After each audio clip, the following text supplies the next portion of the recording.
नमस्कार, आप देख रहे हैं अपना बिहार। आपके साथ मैं हूं शिप्रा झा और बुलेटिन में सबसे पहले बात करेंगे झारखंड में जेएमएम में सियासी उथल पुथल है। जेएमएम से बगावत करने के बाद चंपाई सोरेन के बीजेपी में जाने की अटकलें तेज हो गई हैं। झारखंड में चल रहे सियासी उथल पुथल के बीच जेडीयू नेता और नीतीश कैबिनेट के वरिष्ठ मंत्री अशोक चौधरी ने दावा किया है कि बिहार में भी महागठबंधन के कई विधायक एनडीए के संपर्क में हैं। अशोक चौधरी के दावे पर बिहार में राजनीतिक माहौल गर्मा गया है। लोग आरजेडी के लोग संपर्क में ही है, सब कुछ देखता है कि उधर स्थिति खराब है। क्या बिहार में होगा झारखंड का साइड इफेक्ट? एनडीए के संपर्क में हैं महागठबंधन के कई विधायक। ये हम नहीं कह रहे, ये बड़ा दावा किया है जेडीयू नेता और नीतीश कैबिनेट के वरिष्ठ मंत्री अशोक चौधरी ने। आरजेडी के बहुत से लोग संपर्क में हैं। जेएमएम के अंदर मची उथल पुथल और पूर्व मुख्यमंत्री चंपाई सोरेन की खुली बगावत के बाद अभी झारखंड का सियासी पारा हाई ही था कि नीतीश कैबिनेट के मंत्री अशोक चौधरी ने एक बड़ा दावा करके बिहार की सियासत में हलचल मचा दी। अशोक चौधरी का दावा है कि बिहार महागठबंधन के कई विधायक एनडीए के संपर्क में हैं और बहुत जल्द एनडीए के साथ आएंगे। है ही हैं, तो सब भाई हैं, कहीं कोई कंफ्यूजन नहीं रहना चाहिए। आरजेडी के बहुत से लोग संपर्क में हैं। तो क्या बिहार में भी कुछ हम देख सकते हैं क्या आने वाले समय में? होगा ही, कांग्रेस के लोग आरजेडी के लोग तो संपर्क में ही है, सब कुछ देखता है कि उधर स्थिति खराब है। अशोक चौधरी के दावे के बाद बिहार का सियासी पारा चढ़ गया है। आज जेडीयू में खुद संदेह के घेरे में है अशोक चौधरी जी, क्योंकि दुनिया जानती है कि अशोक चौधरी अस्थायी किसी दल में नहीं रहते हैं। अशोक चौधरी के दावे पर आरजेडी और कांग्रेस के नेताओं ने पलटवार किया है। माननीय मुख्यमंत्री नीतीश कुमार जी के कुछ नजदीकी मंत्री खुशफहमी में है कि महागठबंधन में टूट होने वाली है। आप खुशफहमी में रह जाएंगे। जेडीयू के विधायक और नेता टूट करके महागठबंधन की ओर आ रहे हैं। वहीं बीजेपी जेडीयू कोटे के मंत्री अशोक चौधरी के दावे का समर्थन कर रहे हैं। झारखंड में जो हुआ है ये तो एक आगाज है। अभी तो बिहार में भी ये जो परिवारवादी राजनीतिक दल हैं जो अपने आप में राजघरानों की तरह काम करते हैं, इस राष्ट्रीय जनता दल के साथ क्या क्या होने वाला है देखते जाइए। झारखंड में इसी साल विधानसभा का चुनाव है। उसके पहले चंपाई सोरेन की बगावत ने झारखंड के राजनीतिक माहौल को गर्मा दिया है। अब इसका असर बिहार पर कितना पड़ता है ये तो वक्त बताएगा। फिलहाल अशोक चौधरी के दावे ने एक बहस जरूर छेड़ दी है। न्यूज़ 18 के लिए पटना से आनंद अमृतराज की रिपोर्ट। तो वहीं चंपाई सोरेन के बीजेपी में जाने की अटकलों पर जितन राम मांझी का बयान भी सामने आ गया है। जितन राम मांझी ने कहा कि पहले चंपाई सोरेन को इज्जत दिया और फिर कान पकड़कर बाहर कर दिया, इससे वो काफी दुखी हैं। उन्होंने कहा कि 7 महीने तक चंपाई सोरेन की सरकार अच्छा काम कर रही थी, लेकिन जब हेमंत सोरेन को जमानत मिली तो उन्होंने खुद पार्टी की बैठक बुलाकर उन्हें जबरदस्ती इस्तीफा दिला दिया। सोरेन को जो वहाँ से एक तरह से झटका दिया गया है, उससे हम लोग भी दुखी हैं। जनतंत्र में जमहूरियत में ऐसा नहीं होता है कि किसी को इज्जत दिया जाए और कान पकड़ के निकाल दिया जाए। तो उनके साथ यही हुआ है। ये बात सही है कि चंपाई सोरेन को उन्होंने दिया था तो शायद यही समझ के दिया होगा कि आदमी करने वाले कुछ नहीं है, जो मन में आएगा वही हम करेंगे। और चंपाई सोरेन 8-7 महीना रहे, अच्छा काम करके झारखंड में दिखला दिए और हेमंत सोरेन के पग चिन्हों पर चल रहे थे। कहीं से ऐसा नहीं लग रहा था कि उस पार्टी के अगेंस्ट में कोई बात कर रहे हों। और ठीक है, जब हेमंत सोरेन को मिल गया जमानत के बाद आए तो एक प्रक्रिया होती है हटने हटाने की, उस प्रक्रिया को अपनाना चाहिए था। या तो वो कहते कि भाई साहब हमने आपको बनाया है, अब हम आ गए हैं तो आप इस्तीफा दे दीजिए, तो वो भी नहीं किया गया। तो आते ही आते उनके जितने भी कार्यक्रम थे सब कार्यक्रम को रद्द कर दिया गया। और उस समय मुख्यमंत्री नहीं बने थे हेमंत सोरेन, उसके बावजूद भी पदाधिकारियों से कहा कि बंद कर दिया और फिर लेजिस्लेचर पार्टी की बैठक में बुला करके ज़बरदस्ती उनसे इस्तीफा लिया गया। तो चंपाई सोरेन के जेएमएम से अलग होने के बाद अब सियासत तेज हो गई है। हेमंत सोरेन ने बीजेपी पर पार्टी तोड़ने का आरोप लगा दिया, जिस पर मंत्री नितिन नवीन ने पलटवार किया है। नितिन नवीन ने कहा है कि जेएमएम अपने पुराने कार्यकर्ताओं को संभाल नहीं पा रही और अपने मतलब के लिए उपयोग कर रही है। जेएमएम ने चंपाई सोरेन को बेइज्जत किया। ऐसे में अगर चंपाई सोरेन कोई फैसला लेते हैं तो ये हेमंत सोरेन के लिए शर्म करने वाली बात होगी। चंपाई सोरेन को एक समय के लिए जगह पर बैठाना और फिर कुर्सी से अपने कुर्सी के लिए हटा देना, तो एक तरह का चंपाई सोरेन को अपमानित किया गया। और चंपाई सोरेन जो इतने पुराने उनके कार्यकर्ता रहे हैं, अगर आज वो अपमानित और घुटन महसूस कर रहे हैं तो हेमंत सोरेन को तो माफी मांगनी चाहिए कि हमने इतने बुजुर्ग वरिष्ठ नेता को यूज एंड थ्रो किया। जब मौका मिला तो कुर्सी पर बैठाया और फिर हर कुर्सी से उठा के अलग कर दिया। तो कहीं न कहीं वो जो प्रयास किया गया उनके साथ अपमान करने का, तो आज चंपाई सोरेन घुटन महसूस करके अगर कोई निर्णय करते हैं तो ये तो हेमंत सोरेन जी के लिए शर्मनाक विषय है और उनको माफी मांगनी चाहिए। और अब बात करेंगे बिहार में होने वाले उपचुनाव की। तो बिहार में होने वाले 4 सीट पर उपचुनाव की अधिसूचना अभी जारी नहीं हुई है, लेकिन दोनों ही गठबंधनों ने चुनावी रणनीति तैयार कर ली है। सूत्र बताते हैं कि महागठबंधन में सीट शेयरिंग का फॉर्मूला भी तय हो गया है, जिस पर एनडीए नेताओं ने तंज कसा है।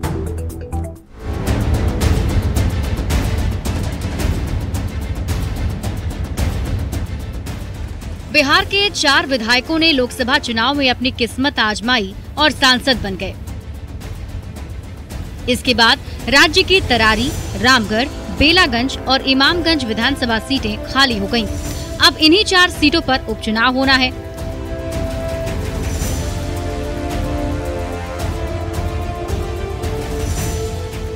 वैसे बिहार की इन 4 सीट पर उपचुनाव की अधिसूचना अभी जारी नहीं हुई है, लेकिन सियासत और दावों का दौर तेज हो गया है।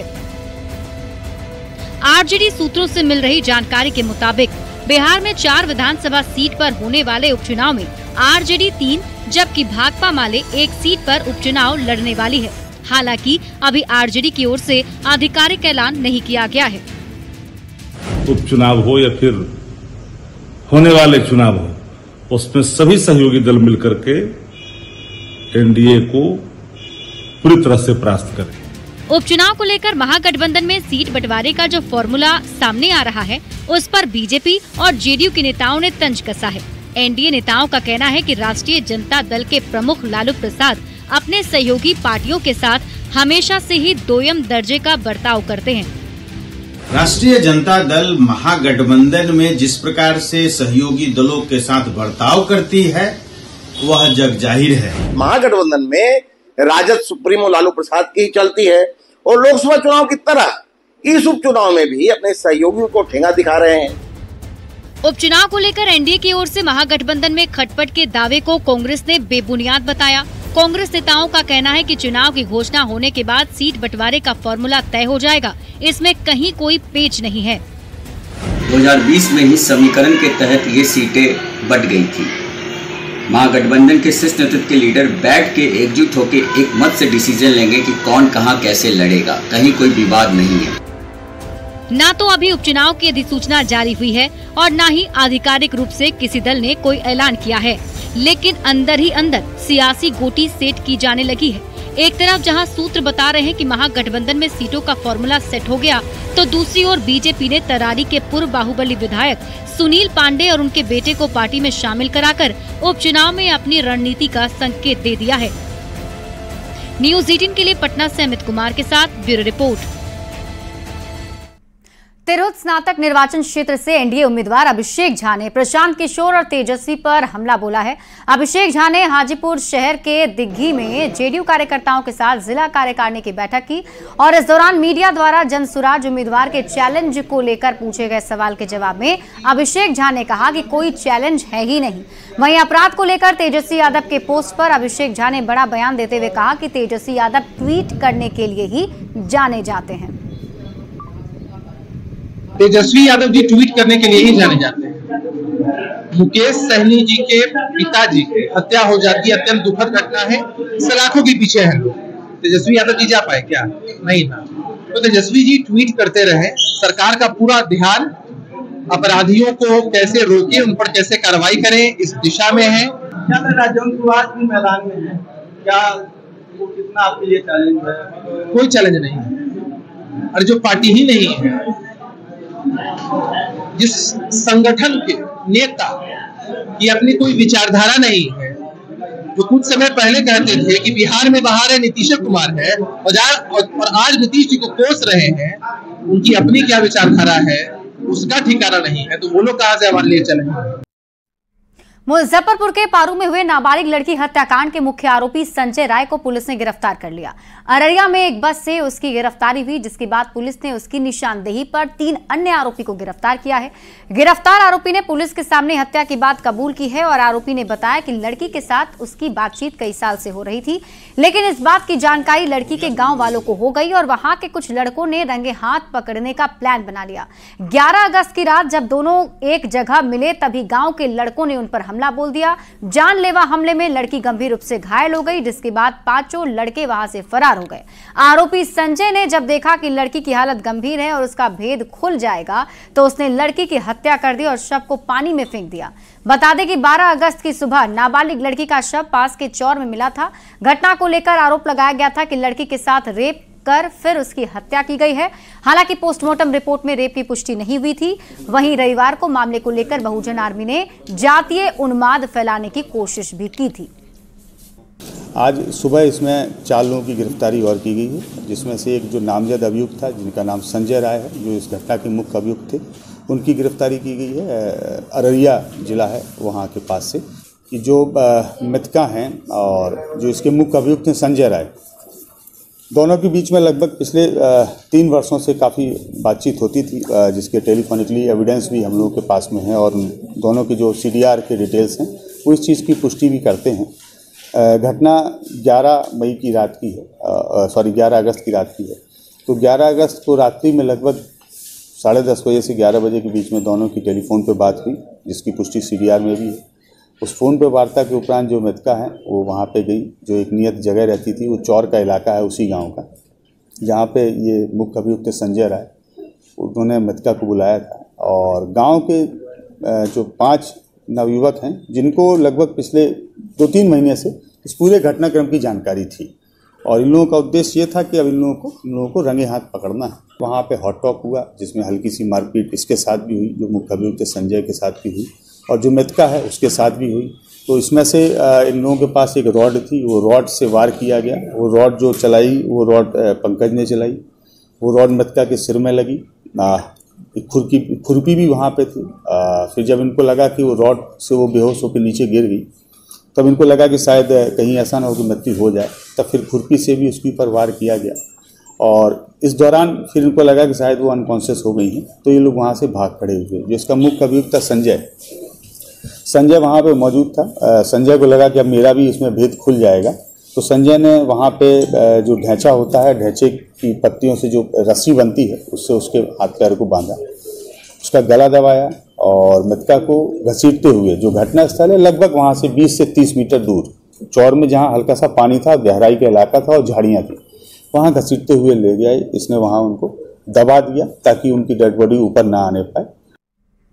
पटना सिटी के बाईपास थाना क्षेत्र में हथियारबंद अपराधियों ने एक वेयर हाउस में घुसकर भीषण डकैती की घटना को अंजाम दिया है। 8 से 10 की संख्या में हथियारबंद अपराधी एक कंपनी के वेयर हाउस में घुस गए और हथियार का भय दिखाकर कंपनी का सारा सामान लूट लिया। अपराधियों ने गोदाम में मौजूद 2 गार्ड को बंधक बना लिया और कीमती सामान लेकर फरार हो गए। फिलहाल पुलिस पूरे मामले की छानबीन में जुटी हुई है।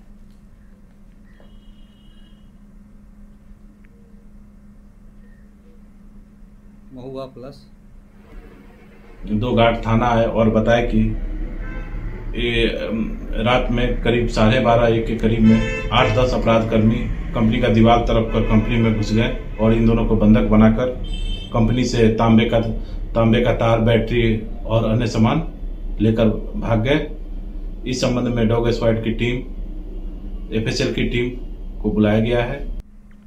समस्तीपुर शहर के थानेश्वर स्थान में जलाभिषेक के लिए आई एक नवविवाहिता महिला कांवरिया की संदिग्ध अवस्था में मौत हो गई।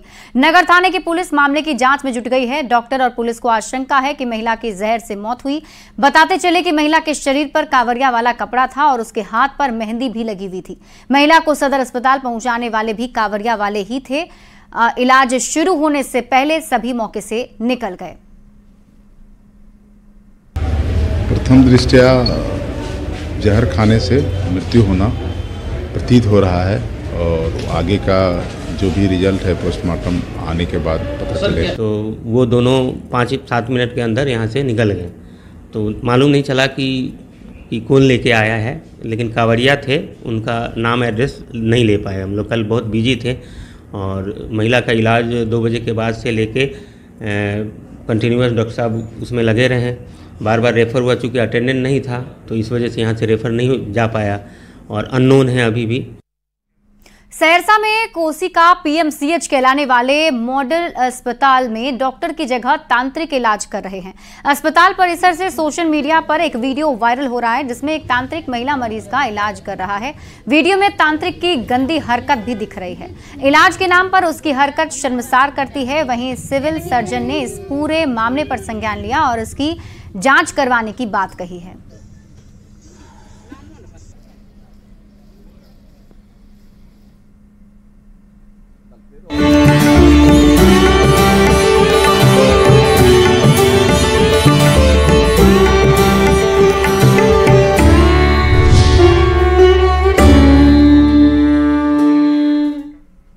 और आज रक्षाबंधन का त्यौहार धूमधाम के साथ मनाया जा रहा है। केंद्रीय मंत्री चिराग पासवान ने भी पटना में बहनों से राखी बंधवाई है। चिराग पासवान ने देशवासियों को रक्षाबंधन की बधाई दी।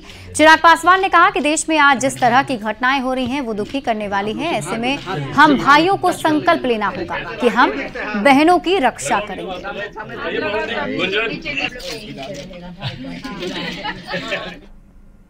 कि देश का हर एक लड़का, हर एक व्यक्ति ये संकल्प ले कि अगर हम भले अपनी बहनों से राखी बंधवाएं नहीं बंधवाएं, पर कम से कम देश की हर एक बेटी, हर एक बहन की रक्षा का भरोसा उसे जरूर दिलाएं। हाल फिलहाल के दिनों में जिस तरीके से देश में एक के बाद एक जघन्य अपराधों की घटनाएं घट रही हैं, सब लोग तो नीचे खड़े, ये हर एक देशवासियों को विचलित करता है, परेशान करता है।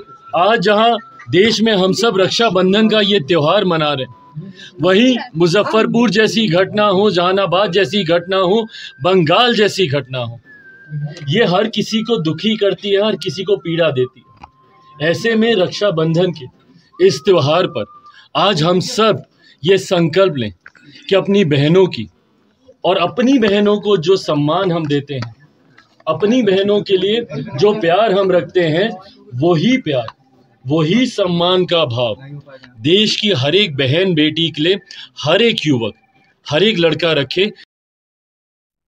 रक्षाबंधन के मौके पर बिहार के नगर विकास मंत्री नितिन नवीन ने स्वयं में रहने वाले अनाथ बच्चियों से राखी बंधवाई है। मंत्री ने बच्चों को मिठाई खिलाई और तोहफे भी दिए। पूर्व राज्यपाल गंगा प्रसाद भी यहां पहुंचे थे। जायजा लिया है न्यूज़ 18 संवाददाता रवि एस नारायण ने।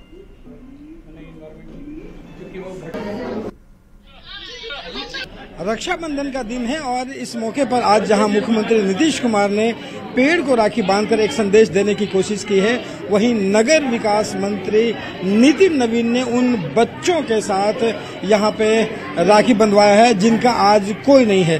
तस्वीरें हम आपको दिखा रहे हैं कि नितिन नवीन पहुंचे हैं यहां पे और इन बच्चों के बीच में आकर ये नितिन नवीन जो है नगर विकास मंत्री, वो यहाँ पर राखी बंधवा है। तमाम बच्चों को यहाँ पे मिठाइयाँ भी खिला रहे हैं। दूसरी तस्वीर खास करके आपको बताऊं कि यहाँ पे कुछ किन्नर जो है वो भी पहुंची हैं और उनके साथ भी रक्षाबंधन जो है वो कार्यक्रम जो है वो नितिन नवीन जो है वो कर रहे हैं। ये रैम्बो संस्था पिछले कई वर्षों से बच्चों को अलग अलग झुग्गी झोपड़ियों से, जो स्लम के बच्चे हैं जिनका कोई नहीं है, उनको एकत्रित करके यहाँ पर उनके रहने का, उनके शिक्षा का, उनके सब चीज़ की व्यवस्था करता है। और मैं प्रयास करता हूं कि राखी के दिन इनके साथ समय बिताऊं और कम से कम राखी के दिन इन बहनों के साथ अपने रक्षा का एक संकल्प लूं। ये एक कोशिश है यहाँ पे कि उनके साथ बिताकर उनकी रक्षा का एक प्रण भी लें। और यहाँ के जो बच्चे हैं जो पढ़ लिख करके आज कई जगहों पर अच्छा हुनर के साथ काम कर रहे हैं, वो विकास का काम कर रहे हैं, वो नौकरी पा रहे हैं, इन बच्चों को उत्साहित करने के लिए और इन बच्चों के भविष्य के लिए नितिन नवीन ने यहाँ पे प्रण भी लिया है और उससे राखी भी बंधवाई है। कैमरा पर्सन सुबोध के साथ रवि एस नारायण, न्यूज़ 18 पटना। राखी के मौके पर आज पटना में भारी संख्या में आम महिलाएं एसएसपी कार्यालय पहुंची और इन बहनों ने एसएसपी कार्यालय में मौजूद पटना के डीआईजी सह एसएसपी राजीव मिश्रा की कलाइयों पर राखी बांधी है। इस मौके पर एसएसपी ने बहनों को शुभकामनाएं देते हुए कहा कि महिलाओं की सुरक्षा के लिए पटना पुलिस प्रतिबद्ध है। उन्होंने कहा कि थानों में हेल्प डेस्क, महिला हेल्प डेस्क बनाया गया है, साथ ही सेफ स्ट्रीट अभियान शुरू किया है।